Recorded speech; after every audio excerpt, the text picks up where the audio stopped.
Suara Budaya Sulawesi Selatan.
Ih, ih, ih, ih.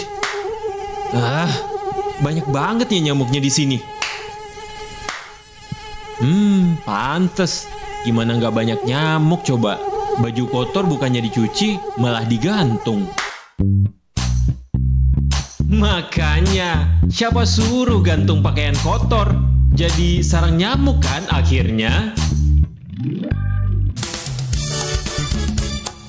Nusantara Pagi, Pro 4 RRI Makassar. Assalamualaikum warahmatullahi wabarakatuh. Sahabat budaya, jumpa lagi saya Bang Rian di ruang dengar Anda, tentunya di program acara Obrolan Komunitas. Tentunya di pukul 9 hingga menjelang pukul 10 nanti kita akan membahas sebuah topik, yaitu zikir dan muhasabah. Tentu kami menghadirkan dengan narasumber kami dari komunitas pendakwah keren. Nah, kali ini kita menghadirkan narasumber kita dengan Ustadz Wahyudi Muhammad. Dia selaku dai komunitas pendakwah keren. Nah, langsung kita berkenal dengan beliau. Assalamualaikum warahmatullahi wabarakatuh, Pak Ustaz. Waalaikumsalam warahmatullahi wabarakatuh. Bagaimana kabar hari ini? Alhamdulillah sehat walafiat. Walaupun hujan begini mengguyur. Alhamdulillah, semangat dakwah tugas. Betul. Kalau mau dilihat sahabat budaya, perjuangannya luar biasa sampai basah-basah Pak Ustaz datang ke studio. Ini demi sahabat budaya juga ya. Alhamdulillah siap. Alhamdulillah. Kayak menarik pembahasan kita hari ini Pak Ustaz. Yeah. Berkaitan dengan zikir dan muhasabah. Nah, kalau kita mau mengulas dua topik ini kan kita pisah lah antara zikir dan muhasabah. Nah, kalau dari zikir sendiri mungkin bisa dijelaskan itu zikir apa sih Pak Ustaz? Mungkin apa manfaatnya, apakah hikmah-hikmahnya, apa-apa bacaannya, mungkin bisa dijelaskan Pak Ustaz, silakan. Ya, zikir itu Allah Subhanahu wa taala berfirman, "Fadhkuruni azkurukum." Ingat aku, kata Allah, maka aku akan mengingat kalian. Jadi seseorang yang menginginkan kebahagiaan, mereka harus mengingat Allah. Seseorang yang menginginkan ketenangan, mereka harus mengingat Allah. Itu mustahil seseorang menginginkan kebahagiaan namun mereka melupakan Allah Subhanahu wa taala. Mustahil seseorang, banyak orang yang bercita-cita ingin hartanya banyak. Pengen punya rumah, pengen keluarganya sakinah mawaddah warahmah, pengen hatinya tenang, tapi dia jauh dari Allah Subhanahu wa taala. Berarti lupa gitu ya. Jadi makanya Allah bilang ingat aku akan ingat kalian. Jika lupa, Allah juga akan lupa gitu. Jadi gini, Allah itu maha baik. Allah itu maha baik. Jadi kita jauh saja dari Allah Subhanahu wa taala, kita bermaksiat saja, itu Allah masih jamin rezeki kita. Allah masih beri kita makan, Allah masih beri kita minum, Allah masih jaga kita. Bagaimana ketika kita mengingatnya? Bagaimana ketika kita dekat dengan Allah Subhanahu wa taala? Maka lebih dahsyat lagi pemberiannya Allah Subhanahu wa taala kepada siapa yang mengingat Allah Subhanahu wa taala. Seperti itu. Tapi kalau mau dilihat seberapa penting bagi kita semua kita mengamalkan zikir itu sendiri.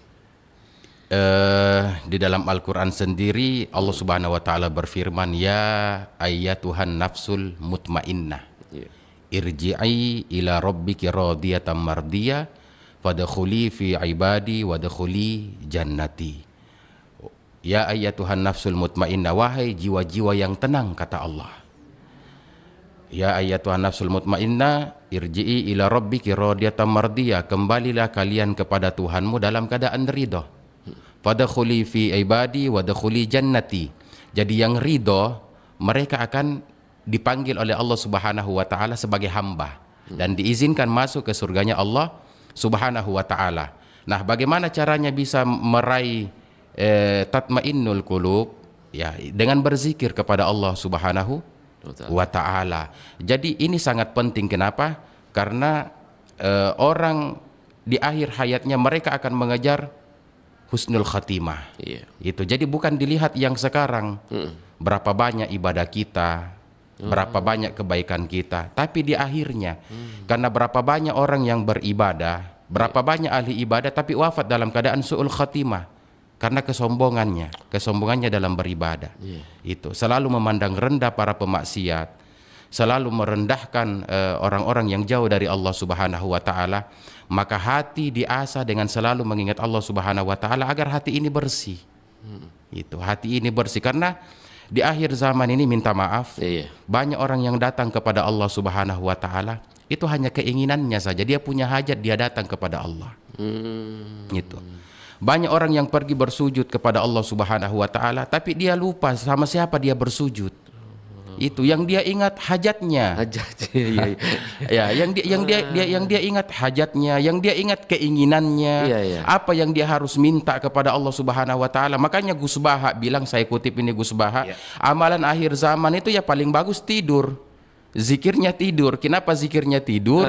Ya, karena ketika kita bangun, daripada kita bangun kemudian pergi bermaksiat, di akhir zaman ini bangun kemudian kita pergi gibah, gosip, ceritakan kejelekannya orang lain, ya, mending tidur itu. Ya, jauh lebih baik gitu ya. Jauh lebih baik daripada ini kutipan Gus Baha, ini seorang ulama besar di Indonesia yang diakui keilmuannya oleh para aulia yang ada di sekarang ini. Ya, beliau berkata seperti itu, apalagi bilang ya kalau di malam hari ya mending tidur, walaupun tidak bangun tahajud mending tidur. Kenapa? Karena mending orang lebih baik orang yang tidur tapi penuh rasa syukur, karena mereka diizinkan oleh Allah Subhanahu wa taala diizinkan untuk beristirahat, daripada bangun tengah malam tapi dia bangun tengah malam bertahajud tapi yang dia ingat bukan Allah, yang dia ingat keinginannya. Yang dia ingat hajat-hajatnya. Iya, tapi kalau memang dilihat Pak Ustaz, kebanyakan memang begitu ya Pak Ustaz. Yang dia ingat memang hajatnya memang. Dilupakan Allah memang. Makanya para aulia azwaja itu mengajarkan kita cara berdoa. Yang pertama, bagaimana ketika kita berdoa itu kita puji Allah dulu. Kita puji Allah, setelah memuji Allah kita bersalawat kepada Nabi Muhammad sallallahu alaihi wa barik wasallam. Ad-du'a mauquf bainas sama'i wal ar illa an tusalliya ala Nabi sallallahu alaihi wasallam. Doanya kalian itu, kata Nabi, bergelantungan antara langit dan bumi, enggak nyampe sama Allah. Illa an tusalliya ala Nabi sallallahu alaihi wasallam, kecuali kalian bersalawat kepadaku, kepada Nabi Muhammad sallallahu alaihi wa barik wasallam. Nah, ini diajarkan oleh guru-guru kami. Ketika berdoa jangan lupa puji Allah dulu. Mungkin ibaratnya kayak kita memuji kekasih kita, kan kita kalau kita menginginkan sesuatu puji dulu kekasih kita baru berikan.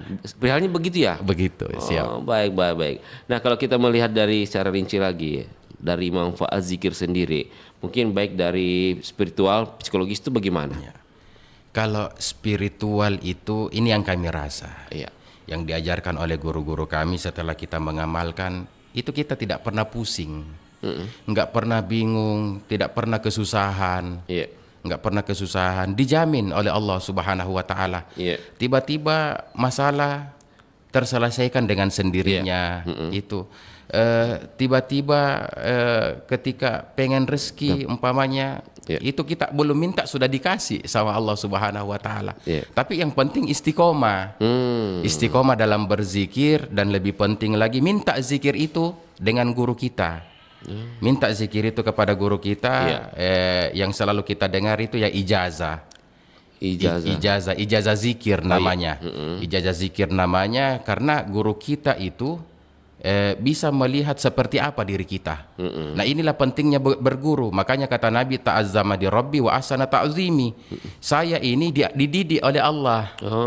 Kata Nabi, saya dididik dengan Allah, diajari oleh Allah Subhanahu wa taala. Wa ma yantiqu anil hawa in huwa illa wahyu yuha. Itu. Lah, makanya kita ini kalau Nabi saja dididik dengan Allah, maka kita juga cari guru untuk mendidik kita. Itu, kita cari, karena kan sekarang maraknya sekarang ini, ironisnya sekarang banyak orang yang belajar di internet, banyak orang yang belajar agama di YouTube. Itu akhirnya itu nggak salah sebenarnya. Itu, tapi yang meluruskan mereka itu siapa? Yang meluruskan ilmu yang mereka dapat dari YouTube, yang meluruskan, yang didik mereka itu siapa? Itu makanya kenapa banyak di antara orang-orang yang belajar di YouTube ini, minta maaf belajar di YouTube, belajar di Google, itu mereka sering debat, sering menyalahkan orang lain karena tidak ada yang tuntun, tidak ada yang bimbing mereka, tidak ada yang bimbing hati mereka. Itu jadi mereka belajar, tapi hatinya dia tidak bisa menjaga karena tidak ada yang tuntun. Itu makanya kita harus berguru, dan guru itu lihat kita, oh ini cocoknya ini, ini cocoknya ini, oh ini muridku keadaannya seperti ini, oh zikirnya seperti ini. Dia tahu. Itu. Harus begini nanti. Kita harus seperti ini. Jadi Guru kita itu amalkan 100, umpamanya contoh hari ini 100 istighfar, paginya istighfar 100 kali, malamnya 100 kali, itu nggak boleh lebih, nggak boleh kurang. Itu Begitu. ya, untuk apa? Untuk membuka satu pintu. Sama seperti motor kalau kunci giginya hilang satu itu nggak bisa jalan motornya. Oh ya, ibaratnya begitu ya, baik. Ya, ibaratnya seperti itu. Nah, begitupun juga zikir yang diberikan oleh guru kita untuk mengamalkan, itu ada sesuatu yang guru kita ingin memperlihatkan, ingin merasakan, ini amalkan ini. Itu. Baik. Nah, tapi kalau melihat dari sisi psikologinya, manfaat dari zikir itu sendiri bagaimana? Ketenangan. Bidzikrillahi tatmainnul qulub. Iya. Dengan mengingat Allah, hati kalian akan tenang. Makanya, adakah orang yang dekat dengan Allah itu hatinya gelisah? Iya. Adakah orang yang dekat dengan Allah itu hidupnya kesusahan? Nggak ada. Oh. Nggak ada. Nggak ada. Iya. Tidak ada orang yang mengejar akhirat itu kesusahan. Tidak ada orang yang mengejar akhirat itu stres. Iya. Nggak ada. Benar. Ya, endingnya pasti bahagia. Endingnya pasti bahagia. Iya. Nggak ada. Iya. Yang ada orang kejar dunia stres. Itu, Pak. yang ada mereka kejar jabatan, kejar ini segala macam, itu stres. Betul. Tapi tidak ada orang yang kejar yang dekat dengan Allah, kejar akhirat itu stres, nggak ada. Yang ada mereka tenang, dan itu janjinya Allah. Bidzikrillahi tatmainnul qulub. Iya. Itu kehidupannya tenang. Makanya itu orang selalu mengingatkan, berzikir supaya tenang. Ya. Oh, itu ternyata manfaatnya di Ya, betul. ketenangan. Nah, dan yang lebih penting lagi, Iya. Al-Habib Umar bin Hafiz rahimahumullahu ta'ala itu berpesan kepada kita semua di akhir zaman ini untuk mengamalkan zikir. Yang pertama itu istighfar, yang kedua itu selawat. Jadi di akhir zaman ini kita harus memperbanyak beristighfar kepada Allah karena banyaknya dosa-dosa kita, dan memperbanyak berselawat kepada Nabi Muhammad sallallahu alaihi wasallam itu. Kemudian dengan kalimat tahlil, memperbanyak kalimat tahlil la ilaha illallah itu minimal 100 semua. Tapi di waktu-waktu kapan kita baiknya melakukan zikir? Kalau guru-guru kami itu mengajarkan ba'da subuh. Setelah subuh itu usahakan perbanyak istighfar, perbanyak bersalawat sama Nabi Muhammad, dan perbanyak kalimat la ilaha illallah. Kemudian di habis maghrib, kalau tidak bisa di habis maghrib, habis asar, amalkan sama 100 amalannya. Jadi kita harus konsisten, sedikit tapi sampai meninggal dunia. Oh, tanpa disadari sudah menjadi melekat gitu ya. Iya, jadi nanti tidak enak kalau kita tidak lakukan itu, jadi tidak enak, hati nagih. Iya. Apalagi kata la ilaha illallah. Apalagi kita mungkin sakaratul maut, tanpa disadari itu sudah terbiasa kita ucapkan gitu ya. Betul. Karena Imam Syafi'i itu bilang seseorang akan meninggal dunia itu tergantung dari kebiasaannya. Iya. Itu. Jadi seseorang yang selalu berzikir, seseorang yang selalu berselawat, dia amalkan selawat itu, apalagi dia berniat berjanji kepada Allah kalau zikirnya tidak akan pernah putus, itu sampai nanti meninggal dunia, maka dia nanti wafat dalam keadaan berzikir. Berarti begitu juga sebaliknya, ketika orang yang suka berzina, bermaksiat, matinya nanti begitu juga kebiasaan juga. Nauzubillah ya. Baik Ustaz. Namun tapi kalau kita melihat secara umum keutamaan dari zikir dari hadis maupun Al-Quran itu apa sebenarnya Pak Ustaz? Kalau dilihat dari secara Al-Quran atau hadis, keutamaan pentingnya zikir itu bagaimana? Pentingnya zikir itu tadi. Yang pertama, kita makin dekat dengan Allah. Kita rasakan bagaimana itu Allah dekat sekali sama kita. Itu karena di akhir zaman ini berapa banyak orang yang lalai dengan itu semua. Ketika diperdengarkan namanya Allah, itu biasa-biasa saja. Biasa-biasa saja. Kenapa? Karena mereka tidak terbiasa dengan zikir. Itu, mereka tidak terbiasa dengan zikir. Jadi seseorang yang selalu merutinkan zikir itu, dia sebut namanya Allah, itu ada kerinduan. Man ahabballahu liqa ahabballahu liqa'ah. Siapa yang rindu perjumpaan denganku, kata Allah, maka aku lebih rindu perjumpaan dengannya. Itu. Berarti kita berzikir semakin mendekatkan diri kita sama Allah ya. Iya, sebenarnya peruntukannya supaya makin dekat dengan Allah, dekat, supaya iya, kita rasa Allah itu dekat sama kita. Karena kita ini ngaku selalu dekat dengan Allah, tapi nyatanya kita bermaksiat. Berarti kita belum kenal Allah. Oh iya betul Itu. betul. Tahu Allah itu maha melihat, tapi kita masih terang-terangan saja bermaksiat. Kita sembunyi-sembunyi bermaksiat. Itu kenapa? Karena hati ini tidak pernah diasah dengan berzikir. Itu ketika hati ini selalu diasah dengan berzikir, maka ketika kita mau bermaksiat, walaupun tidak ada orang, itu walaupun hanya kita saja dengan handphone kita, pasti kita malu di hadapan Allah. Malu kita. Betul. Itu ada rasa malu yang Allah titipkan dalam hati kita. Walaula fadlullahi wa rahmatuhu lakuntum minal khasirin. Seandainya bukan rahmatku, kata Allah, seandainya bukan karena keutamaanku, lakuntum minal khasirin. Kalian semua tersesat, kata Allah subhanahu wa ta'ala. Jadi dengan berzikir, kita selalu berzikir, insya Allah kita selalu berhati-hati, kita selalu menghargai Allah subhanahu wa ta'ala. Karena di akhir zaman ini banyak yang menentang Allah. Itu salah, menentang tanpa mereka sadari itu. Mereka menentang Allah subhanahu wa ta'ala. Mereka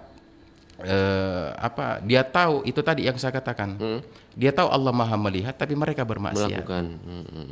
Berarti dia belum menyadari. Wah.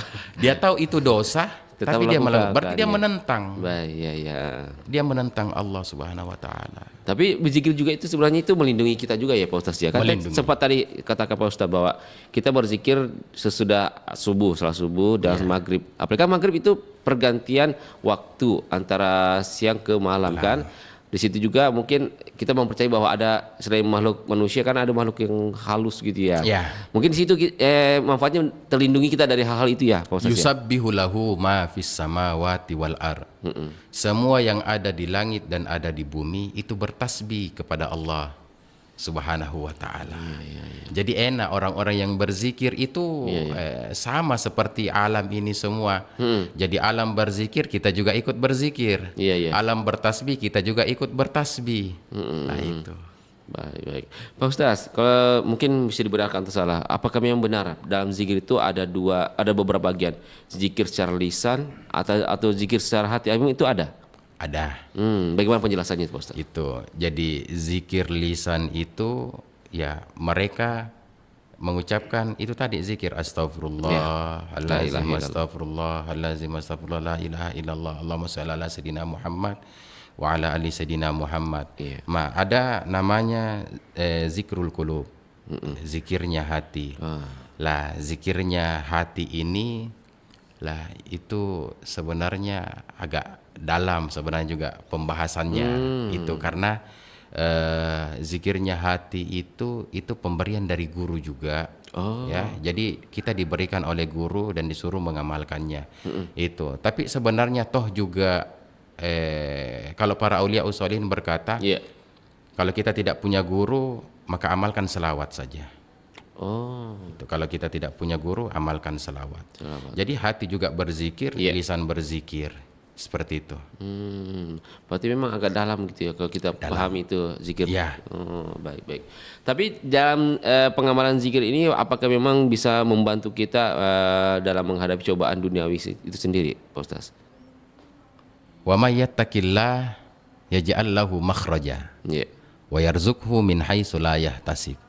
Siapa yang bertakwa kepada Allah, wa may yattaqillah yaj'al lahu makhraja, maka dia akan dikeluarkan dari semua problemnya, masalahnya. Wa yarzuqhu min haitsu la yahtasib. Dan Allah akan memberikan rezeki dari arah yang tidak disangka-sangka dari mana datangnya. Itu jadi takwa saja.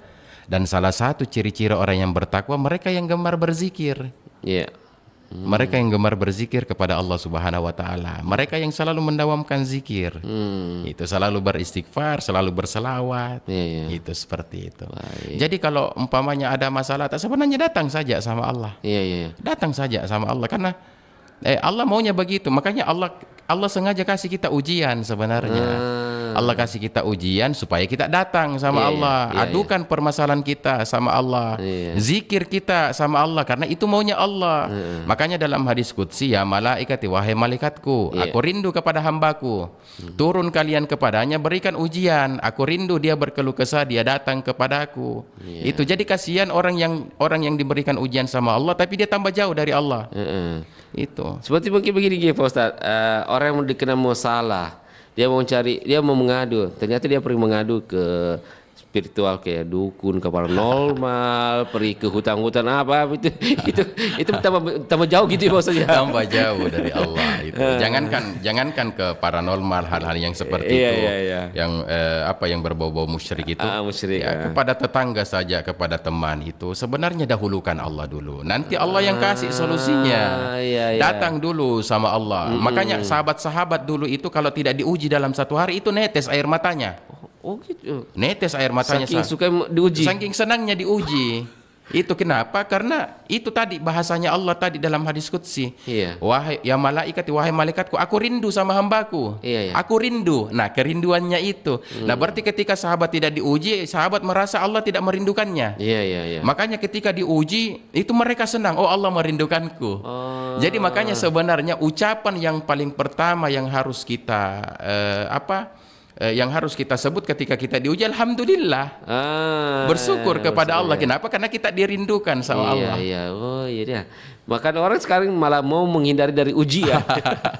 Sebaliknya orang-orang dulu, lama kita dulu lebih suka diuji. Lebih suka diuji, senang sekali diuji. Untuk meningkatkan keimanan mungkin ya. Betul. Karena orang juga yang jadi dewasanya seseorang. Itu sama tidak dewasanya seseorang itu tergantung ujiannya, seberapa banyak ujian yang dialami di dunia. Semakin banyak seseorang diberikan ujian sama Allah, maka dia semakin dewasa. Baik Pak Ustaz. Baik, nanti Pak Ustaz kita akan bahas lagi muhasabah. Kalau kita sudah mengulas zikir, tapi kita doakan satu lagu dulu Pak Ustaz. Siap. Baik, sahabat masih bersama kami di acara obrolan komunitas bersama dengan narasumber kami Ustaz Wahyudi Muhammad.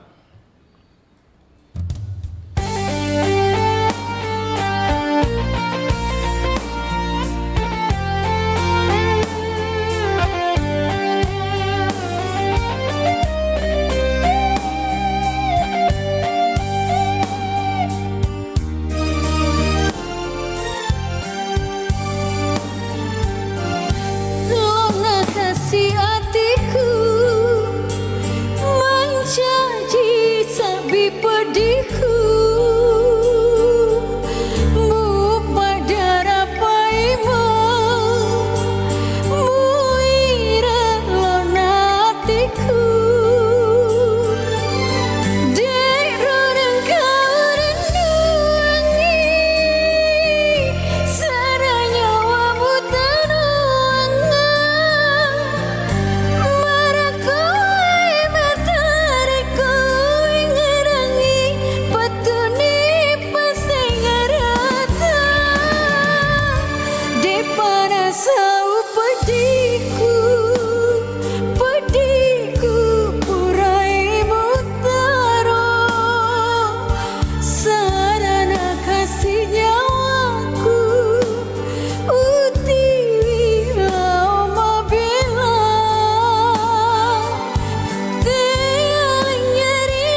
Indonesia memiliki keberagaman budaya dan adat istiadat. Terlihat dari pakaian tradisional yang dimiliki. Baju bodo salah satunya, pakaian tradisional kebanggaan dari suku Bugis Sulawesi Selatan. Baju bodo terbuat dari kain tenun yang sudah dipakai sejak abad ke-9 Masehi. Jenis pakaian tradisional baju bodo sempat diulas oleh seorang penjelajah dari Eropa, Marco Polo, pada tahun 1298 Masehi.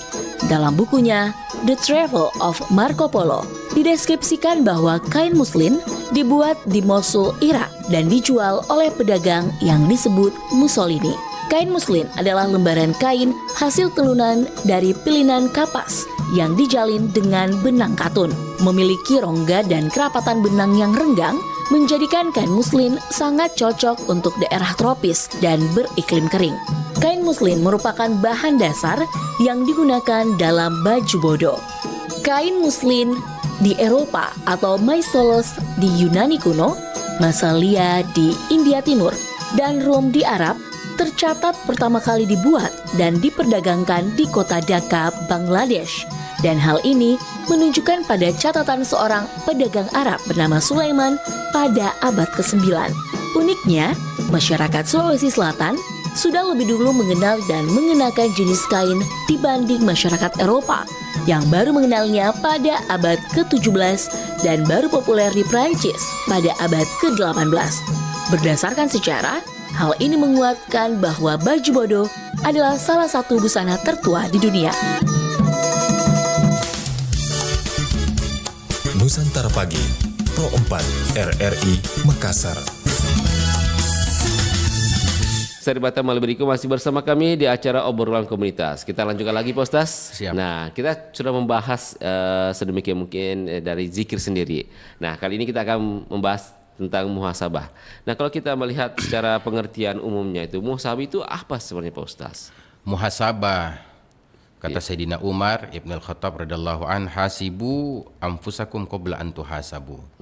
Hisablah diri kalian sebelum Allah yang menghisapnya. Menghisap dosa-dosa kita, menghitung-hitung dosa-dosa kita. Ya. Itu. Jadi kita hitung-hitung dosa kita hitung seberapa jauh kita dari Allah ini. Apakah kita orang yang dekat dengan Allah atau orang yang jauh dari Allah Subhanahu wa taala? Apakah kita ini orang baik atau orang jahat? Iya. Itu.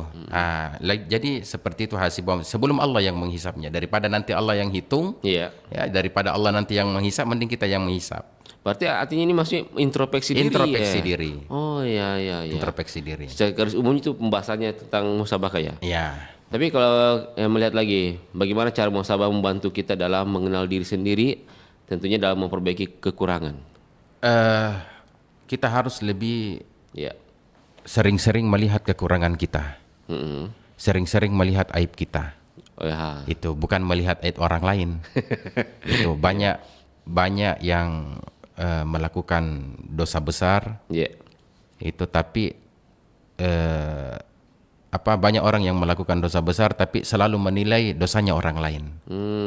Itu banyak yang punya aib yang lebih besar tapi selalu melihat aibnya orang lain. Itu dia lupa terhadap dosanya sendiri. Ya. Dia lupa dengan aibnya sendiri. Itu sampai-sampai itu yang menghijab hatinya, dia tambah jauh dari Allah Subhanahu wa taala.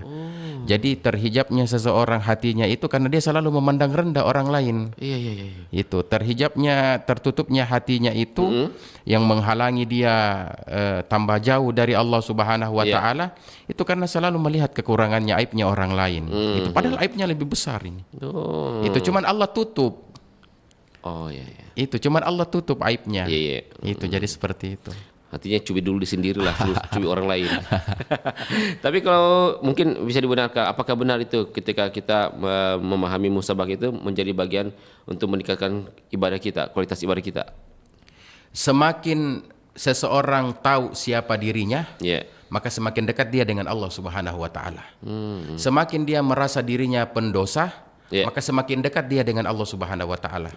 Karena Al-Habib Umar bin Hafiz rahimahumullah taala, beliau adalah ulama Yaman Hadramaut, itu beliau berkata, Allah itu lebih dekat dengan pendosa daripada orang yang ahli ibadah tapi sombong terhadap ibadahnya. Itu. Jadi Allah itu lebih perhatikan orang yang pendosa. Iya, iya. Seandainya Allah tidak perhatikan, maka Allah hukum orang yang pendosa di saat dia bermaksiat. Oh, iya, iya. Itu. Tapi Allah selalu mengutamakan rahmatnya. Allah selalu mengutamakan kebaikannya. Iya. Allah tunggu dulu mereka semua. Allah tunggu pemaksiat. Iya. Itu. Jadi makanya hati-hati. Orang yang bangga dengan amalannya, orang yang bangga dengan kebaikannya. Itu karena banyak kisah-kisah yang kita dengar di zaman Nabi Musa. Ada orang yang beribadah selama 400 tahun lamanya, Iya. tidak pernah berbuat maksiat. Iya. Itu lah, kemudian dia berpapasan dengan ahli maksiat ini malu karena merasa dirinya jauh dari Allah. Iya, iya. Sedangkan yang ahli ibadah yang 400 tahun beribadah bangga dengan ibadahnya, akhirnya ditukar sama Allah. Seketika ditukar. Iya, iya. Yang ahli ibadah menjadi ahli maksiat, yang ahli maksiat menjadi ahli ibadah. Dibolak-balikan gitu. Ya, muqallibal qulub. Itu Allah itu membolak-balikkan hati. Makanya kita itulah gunanya introspeksi diri, Iya. supaya kita makin dekat dengan Allah, supaya kita makin tahu kalau diri kita pendosa. Maka ketika kita tahu diri kita pendosa, maka kita akan makin sering datang kepada Allah, makin sering bersujud, makin sering berzikir, makin Iya. sering baca Quran. Seperti itu. Tapi kalau cara pengamalannya di Islam sendiri, musabakah itu bagaimana cara melakukan prakteknya? Mungkin tadi zikir kita sudah tahu, zikir kita mengucapkan la ilaha illallah dan lain sebagainya. Musabakah sendiri prakteknya bagaimana itu dalam Islam sendiri? Muhasabah. Iya. Kalau yang selalu kami lakukan itu, yang diajarkan oleh guru-guru kami, Iya. muhasabah itu belajarlah menyendiri, kemudian ingat dosa-dosa kita. Itu.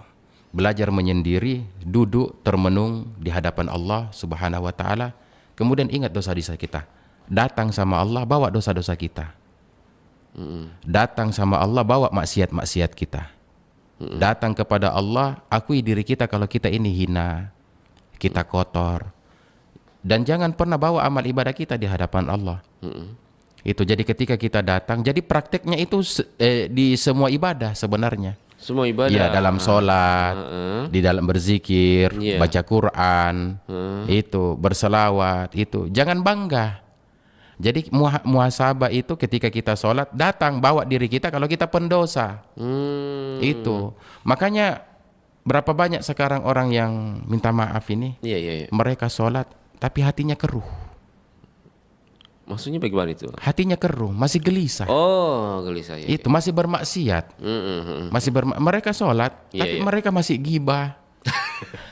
Itu mereka masih ada kebencian dalam hatinya. Iya, iya. Itu masih suka menghasut orang. Mungkin belum memahami apa penting dan manfaatnya itu salat ya, atau menghargai Allah. Iya, karena mereka tidak bermuhasabah. Iya, mungkin hanya menggugurkan Iya, kewajiban saja. menggugurkan kewajiban. Makanya datang sama Allah, bawa dosa-dosa kita. Ya Allah, ini dosaku banyak sekali. Saya ini pemaksiat. Yang datang kepadamu orang yang hina, yang datang kepadamu orang yang kotor, kami yang lemah, kami yang miskin. Iya. Itu muhasabah. Jadi semakin enak kita beribadah, semakin enak berzikir, semakin enak baca Quran. Iya. Ya Allah, saya baca Quran ini bukan karena saya bisa, tapi Engkau yang mampukan saya. Iya, iya, Engkau yang izinkan saya. Saya sholat ini bukan karena saya bisa, bukan karena saya kuat, saya lemah, tapi Engkau yang izinkan saya. Iya, iya. Berapa banyak lisan ini diciptakan olehmu, tapi Engkau izinkan lisanku untuk berzikir. Itu muhasabah semua. Mengingat kalau semuanya itu dari Allah, dosa-dosa kita, perhadapkan semua kepada Allah. Aku jangan lihat dosa orang lain, karena dosa kita lebih besar. Iya, iya. Berarti memang tidak ada waktu-waktu tertentu kita muhasabah, semua waktu. Enggak ada. Biar itu Semua. mengaji ya. Ya, semua pakai waktu beribadah kita itu untuk bermuhasabah kepada Allah. Mungkin kalau misalnya saya datang mengintrospeksi diri, mengadu kepada Allah di waktu tengah malam saat mungkin tahajud, itu jauh lebih baik atau bagaimana? Jauh Sama? lebih baik. Sebenarnya dari kita saja, iya. dari diri kita. Di mana waktu yang cocok untuk kita untuk bermuhasabah, datang kepada Allah Subhanahu wa taala. Tapi kan para ulama-ulama itu bersepakat tidak ada waktu yang paling bagus selain di malam hari itu, ketika Allah turun. Iya, iya, iya, iya. Lebih dekat lagi. Nah, kalau kita melihat lagi Pak Ustaz, apa saja sikap atau tindakan yang bisa memperbaiki dan dengan melakukan muhasabah secara rutin? Apa efeknya? Efeknya itu kita tidak pernah memandang rendah orang lain. Karena kita menganggap diri kita lebih rendah dari mereka, Iya. para pemaksiat. Makanya kata Sayyidina Ali, Iya. bersihnya hati seseorang itu seberapa banyak dia muhasabah Iya. kepada Allah Subhanahu wa taala. Itu jadi semakin banyak seseorang bermuhasabah maka semakin bersih dirinya. Jadi ketika dia diperhadapkan oleh pemaksiat maka ada dua pilihannya. Apakah dia mau mencacinya Iya. atau dia mau mendoakannya. Ketika seseorang yang selalu bermuhasabah, maka dia akan selalu mendoakannya, bahkan dia berdoa kepada Allah agar dia mendapatkan hidayah lebih bagus daripada hidayah yang dia dapat. Nah, itu manfaatnya. Salah satu manfaatnya bermuhasabah, Iya. selalu memandang diri ini hina, bukan orang lain. Bukan orang lain. Itu Begitu sulitkah kita ingin melakukan muhasabah? tidak sulit sebenarnya, dari kita saja. Dari kita. Iya, jadi sebenarnya semua amalan bukan hanya muhasabah. Jadi semua amalan-amalan zikir, baca Quran, apa semuanya kalau kita sudah terbiasa pasti sudah enak. Bagaimana kita ini ketika mau membersihkan diri ini dengan mandi dengan apa? Kalau kita sudah terbiasa dan pada saat itu kita tidak, pasti tidak enak. Begitulah juga amalan-amalan. Oh iya. Seperti itu. Baik. Mungkin apa saja hal yang perlu diperhatikan dalam melakukan muhasabah agar hasilnya maksimal? Ya itu tadi saya bilang, kalau mau hasilnya maksimal, sering-sering mendoakan orang. Sering-sering mendoakan pemaksiat, sering-sering mendoakan pendosa. Jangan diri sendiri saja ya. Jangan diri sendiri. Makanya dalam hadis qudsi itu siapa yang mendoakan orang lain, Iya. maka malaikat lebih dahulu berdoa untuknya. Makanya itu manfaatnya doakan orang lain, itu manfaatnya karena itu yang diajarkan Nabi. Nabi itu tidak pernah berdoa untuk dirinya sendiri. Iya. Enggak pernah. Selalu mendoakan umatnya. Iya. Cari di semua kitab. Iya. Itu cari di semua hadis. Itu khususnya kitab Sirah Nabawi itu, Nabi tidak pernah doakan dirinya. Enggak pernah. Nabi itu selalu umatnya selalu. Iya. Itu bahkan Nabi itu punya doa khusus. Iya. Punya doa khusus, memang dikhususkan itu yang diberikan oleh Allah dan semua Nabi punya itu. Dan semua Nabi sudah memintanya, tapi Nabi Muhammad tidak. Nabi Muhammad simpan untuk umatnya. Oh, doa khusus gitu. Ya, jadi ada doa khusus. Itu ya contoh Nabi Musa, dia punya doa, dia minta ketika dia membelah itu lautan, ketika dikejar Firaun. Oh iya. Maka diijabah oleh Allah Subhanahu wa taala. Itu Nabi Ibrahim alaihissalam ketika dibakar oleh Namrud. Iya. Itu dia minta kepada Allah Subhanahu wa taala. Itu diijabah sama Allah. Tapi Nabi Muhammad sallallahu alaihi wasallam menyimpan untuk umatnya. Untuk Doa apa nanti? itu? Ya? Doanya doa apa itu? Terserah doanya, tapi untuk umatnya. Untuk umatnya. Iya, itu kelak nanti di akhirat Nabi Muhammad simpan untuk umatku supaya umatku tidak ada di dalam neraka, kata Nabi. Wih, saking sayangnya itu umatnya. Iya. Dibandingkan dirinya sendiri. Iya. Padahal Nabi tahu ini kita pendosa. Oh iya. Padahal Nabi tahu ini kita jarang ingat Nabi. Ingat Nabi. Jarang kita berselawat, enggan kita untuk berselawat. Tapi Nabi simpankan. Tetap mendoakan kita. Iya, bahkan kalau kita kembali ke kisah dalam satu riwayat itu Fatimah anaknya itu datang sama Nabi. Ya Rasul, engkau sudah tahu bagaimana wafatnya cucumu Sayyidina Hasan dan Husain. Itu kalau nanti Sayyidina Hasan wafat dalam keadaan diracuni oleh istrinya. Makanya Sayyidina Hasan itu kalau dicium sama Nabi itu selalu bibirnya yang Nabi cium Sayyidina Hasan. Karena Rasulullah tahu kalau nanti Sayyidina Hasan itu keluar darah di mulutnya, diracuni oleh istrinya. Makanya Nabi itu selalu cium bibirnya Sayyidina Hasan. Sedangkan Sayyidina Husain itu kalau dicium sama Nabi selalu di lehernya. Karena tahu nanti akan dipenggal di Karbala. Maka Fatimah datang kepada Nabi, ya Rasul, engkau wahai Abi, ya wahai Muhammad, engkau punya doa yang diijabah oleh Allah, maka mintalah kepada Allah agar cucumu yang engkau sayangi itu tidak wafat seperti itu. Apa kata Rasulullah? Betul ya Fatimah, aku punya doa, tapi aku sudah berniat untuk menyimpan doa ini untuk umatku. Oh, yang itu dari Muhammad. Lah jadi kita ngaku cinta kepada Nabi, maka ikuti. Nabi Muhammad tidak pernah berdoa untuk dirinya sendiri. Itu bahkan seorang ahli maksiat pun, bahkan yang menyakitinya, yang ingin membunuhnya, Nabi doakan. Itu bahkan orang yang pernah membunuh Rasulullah, ingin membunuh Nabi Muhammad sallallahu alaihi wasallam, itu berada di samping Rasulullah, yaitu Sayyidina Umar bin Khattab radhiyallahu an. Nah, mungkin waktu sudah sangat sedikit Pak Ustaz. Kalau kita kaitkan, apa hubungan antara zikir dan muhasabah? sesuai tema kita ini. Dari keutamaan masing-masing ini. Hubungan berzikir dan muhasabah itu sangat erat. Seseorang yang datang kepada Allah, kemudian mereka menyebut namanya Allah Subhanahu wa Ta'ala, itu dia harus membawa dosa-dosanya. Jangan hanya sekedar datang kepada Allah, mengingat Allah Subhanahu wa Ta'ala, meminta hajat-hajat kita, tapi datanglah kepada Allah dengan menyebut namanya dan akui kesalahan-kesalahan kita di hadapan Allah Subhanahu wa Ta'ala. Akui kekurangan kita, akui aib-aib kita kalau kita ini hina. Jadi kita besarkan Allah dan kita hambakan diri kita. Seperti itu. Itulah hubungannya antara zikir dan muhasabah dia. Ya, karena minta maaf ini. Iya. Banyak orang yang selalu Allahu Akbar, dia membesarkan Allah. Itu.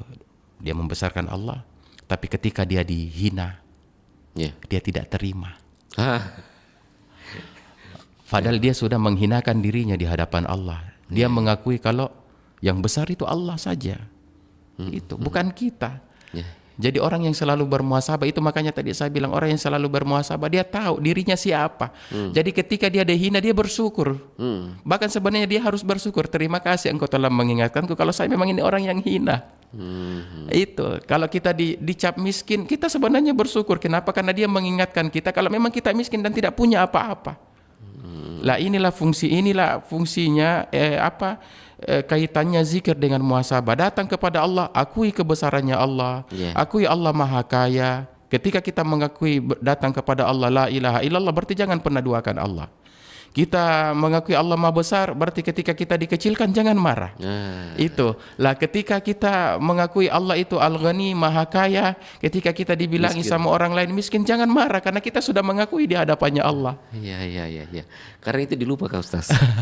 Namanya manusia kan lupa kan. Ya, makanya ini kaitannya, ini berkaitan. Sangat erat ini, bahkan tidak bisa dipisahkan ini zikir dan muhasabah. Intinya keduanya ini mengukur keimanan kita atau meningkatkan lebih keimanan kita juga. Baik.